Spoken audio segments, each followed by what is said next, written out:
Hello and welcome to another episode of Gamer Corner. I don't remember which number because it's been so fucking long. How would you? Yeah, we're real good at taping. So I know I talked quite a bit of Civ 6. So this is going to be me kind of talking about after playing it because it came out like 2 weeks ago, 3 weeks ago, a month ago. I don't know, something like that. Because we did that on a different Gamer Corner, right? Yeah, we mentioned like a preview thing. So was that? I think Cameron was on it. I was gonna say I think your brother was on it. I don't think I was there. I mean, I was there, but I wasn't like paying attention. Yeah, so we mentioned sort of what they had released in preparing for Civ stuff and explaining the different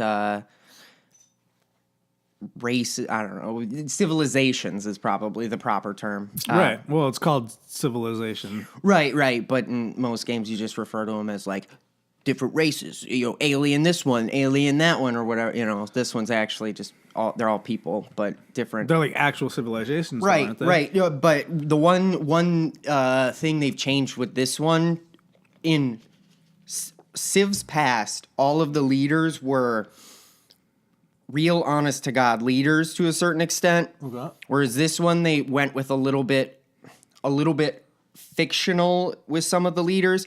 Like, I think the big one is Gilgamesh of Samaria is the I think the most non true to real life. Okay. He's more like it would be like if Hercules led Greece or something. You know what I mean? Dig it. So he's the biggest, I guess, fake sort of leader, but which Samaria is pretty solid. Okay. So now you pick a. So I'm taking it. You pick a civilization and you start from scratch. So basically, how the game works is you start at just discovering basically farming and whatever. Okay. So it's the beginning of civilization. Right. So you go through the game with your nation, you start cities, you gain culture, religion, science, all of those things to kind of expand your empire. How do you gain those things? So it's kind of like a board game, video game, if that makes sense. It's turn-based, and it's based around tiles.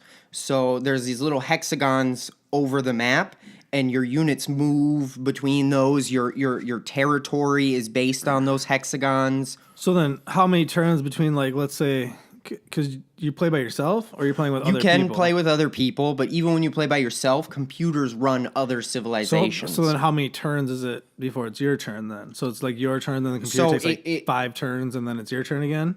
Kind of, sort of, but the computers move so quickly that you don't really wait. Like, it's literally you wait 2 seconds for the game to kind of load what the hell happened, and then it goes into your turn again. Or if you're playing with Cameron, it takes 30 minutes because he's so fucking slow when he plays. It's not even funny.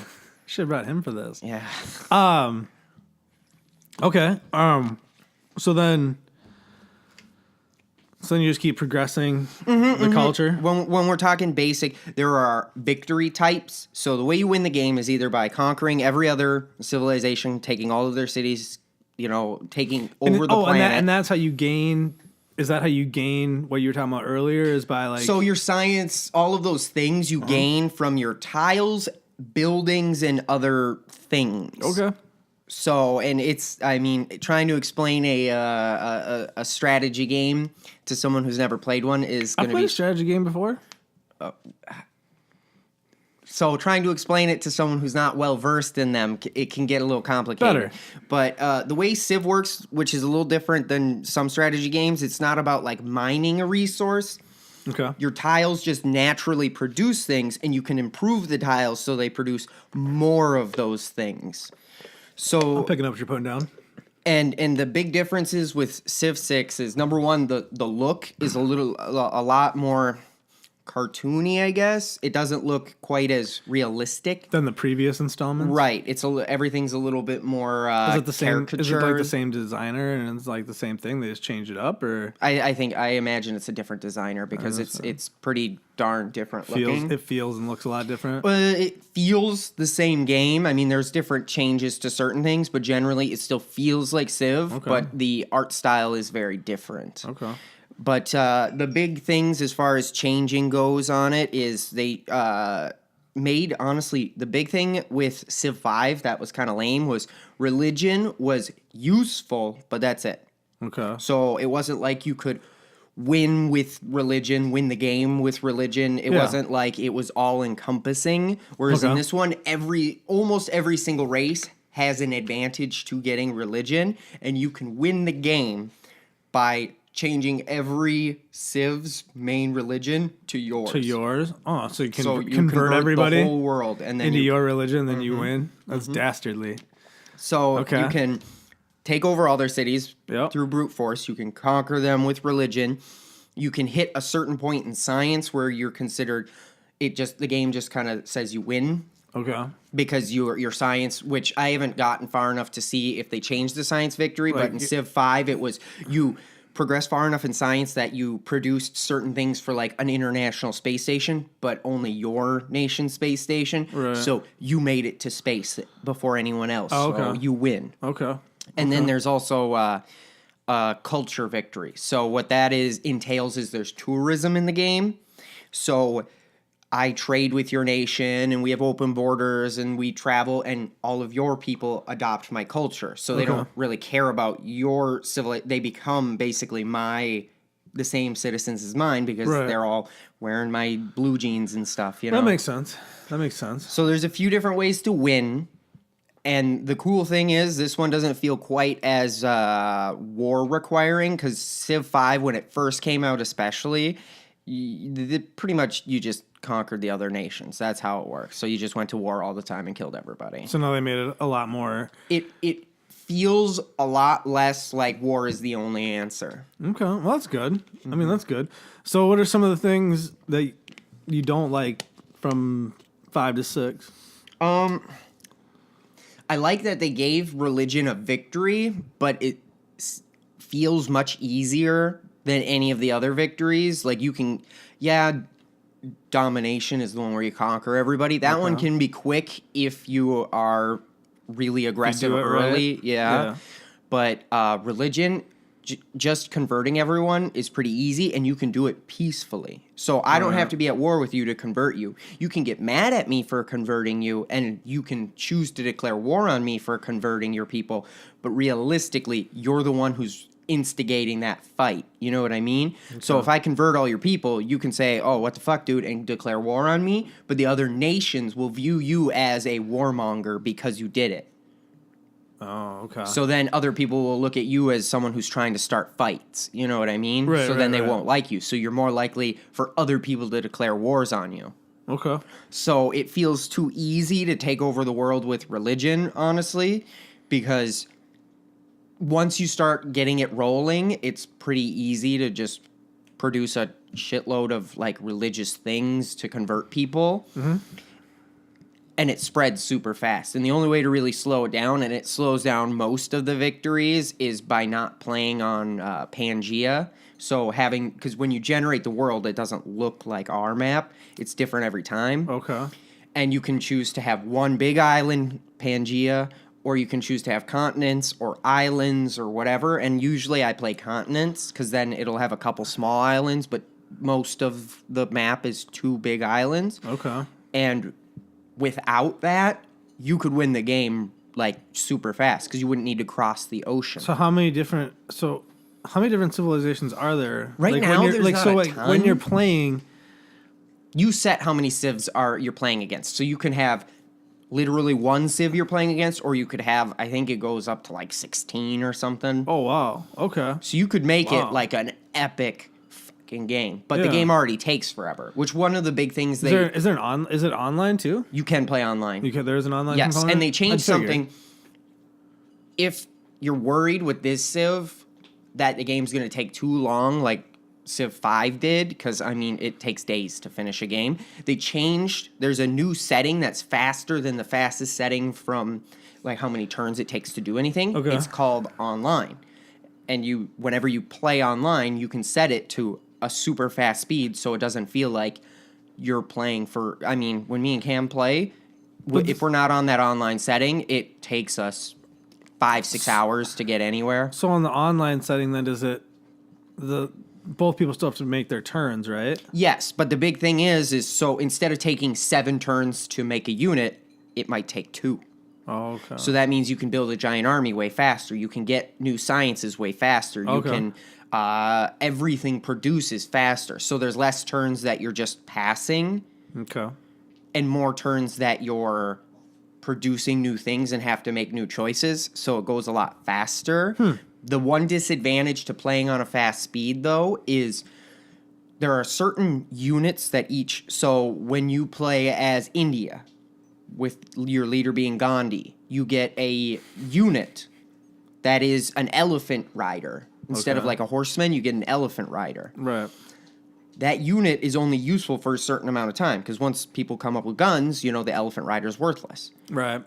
Well, when you play on those fast settings, those special units become worthless because they're only good for 20 turns. You know what I mean? Oh, yeah. And the time they're, it takes... They're only good for such a short period of Right. time because things are advancing at a faster pace. Right.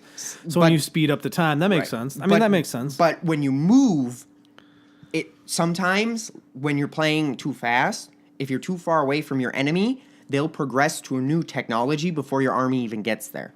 So you're sending an army of swordsmen to a guy who may have just discovered guns in the time it took you to run all the way over there. So Good your luck. home base has guns, but the huge soldiers squad, on the front line don't have them. Well, I mean, and you can only upgrade those units when they're in your territory. Right. So it makes it more realistic then. You know what I mean? Right. To a point. And the one way to kind of solve that problem is to send a settler with an army. So you send a guy who can build a city with your army, plop that city, even if it's a garbage city, you plop it down next to your enemy, and now you can upgrade all your units so they don't get behind in science. There's a way around it. Yes, it's just more cumbersome. Right. But you can then... Well, they can't make it easy for you. Well, and it's not that bad when you're playing on a slower setting. It's only on the fast setting that you need to do something like that. If you're on a slow setting, yeah, it may take you 20 turns to get somewhere, but it takes someone 40 turns to develop guns from long swordsmen or whatever it is. Well, when you're playing fast, is it still going to take you 20 turns to get somewhere? Honestly, or would it take you like 15 turns to get somewhere? As far as I've noticed, it seems like your units move the same speed, but I've also haven't gotten down, because sometimes the differences are really subtle. But then that 40, let's say, for the new technology turns into what, like a 15? Right. Weird. Okay. So your units still take relatively the same speed, because otherwise it would be so jarring. Because if they increased the amount of movement your guys had exactly the same amount to the amount of time it takes, you could have a unit cross the map in 3 turns. Well, if you're on the other side of the map and all of a sudden your enemy's entire army is right on your doorstep, you had no time to prepare. Right. You know what I mean? Yeah, you didn't even see them coming because it went so fast. So it puts you at a disadvantage if someone surprise attacks you. That makes sense. And then I guess the biggest difference with this new Civ is the way they set up warmongering. So in Civ 5, if I declared war on you, let's say you declared war on me, stole one of my cities, and then we made peace. Now I declare war on you to get that city back. The world considers me a bad guy. Right. In the new Civ, as you progress in technology and your skill in diplomacy, you can declare war on people for different reasons and reduce or completely remove the warmonger penalty. So let's say you convert one of my cities. Yeah. I can go, fuck you, and then I can declare a holy war. And it reduces the warmonger penalty. When you're at war with another country, can you still convert? Yes. Really? But interesting. They can kill your missionaries and stuff with their soldiers. Right. And they added something called theological combat. So we don't need to be at war for me to kill your missionaries. My missionaries can kill yours by summoning the wrath of God. Same vice versa.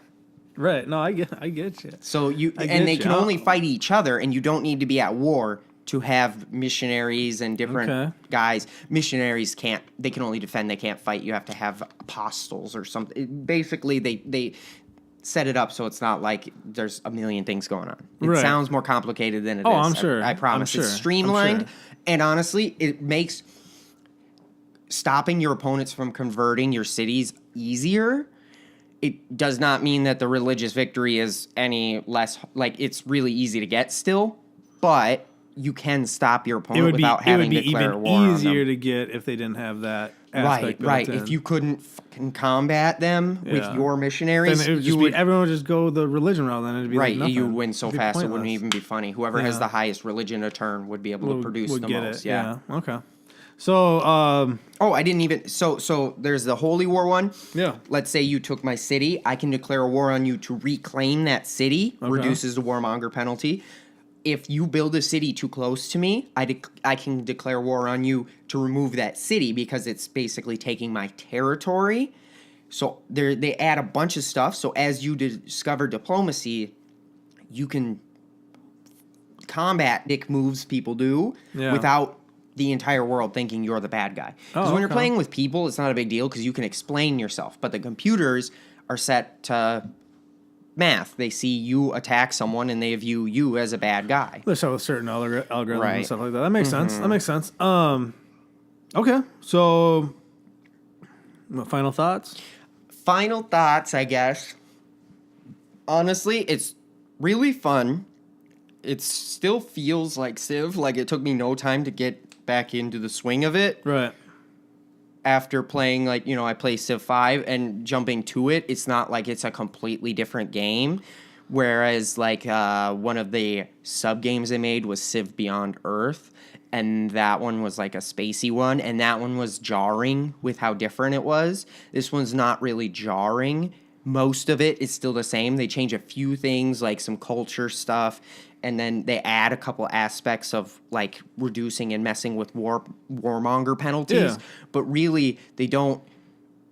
They change it, but it's pretty easy to catch on to. You know what I mean? Because it's not like they change it like the game's completely different. They change it like they add a button you can press it's like to most make something games, easier. as they progress through, different iterations Right. of that game, they tweak different things, but they don't completely blow it up. You know what I mean? Like, if you pick up a Batman game, any of the Arkham ones, it's similar yet different. Same with, like, Madden over the years. You know what I mean? The controls are slightly different, but it's not anything, like, crazy. You know what I mean? It can still be played It feels more like way. the difference between something like that. I mean, it's still more, I would argue, I guess, than maybe that. But it feels more akin to that than, like, going from Call of Duty to, like, a completely different frickin' shooter game that uses completely different buttons to do things or something. It's like going from Call of Duty to Halo. Right. It's that because Halo is into the grenades or something, like the top buttons, or shooting is like the top buttons or something. I'd always get confused when I go from Halo to Call of Duty. Because Call of Duty triggers shoot, and then you're in Halo and triggers aren't shooting. And you're like, what the fuck is going on here?